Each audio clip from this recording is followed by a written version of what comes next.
Wannan bayar Allah kuma tana cewa wayata da zarar na bude data sai ta fara slow. Ok, to ga yanda za ku kara wayar ku sauri, yanda za ku magance wannan matsalan a wayar ku cikin sauki. Farko za ka shigo cikin settings din wayarka.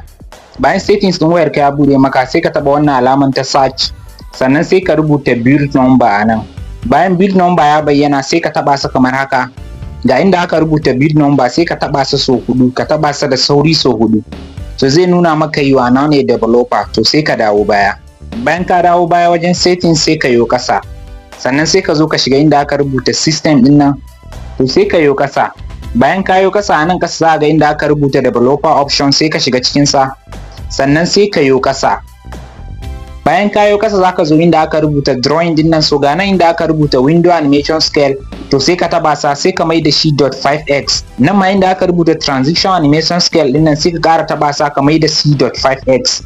Bayan ka yi haka, to wayar ka zai kara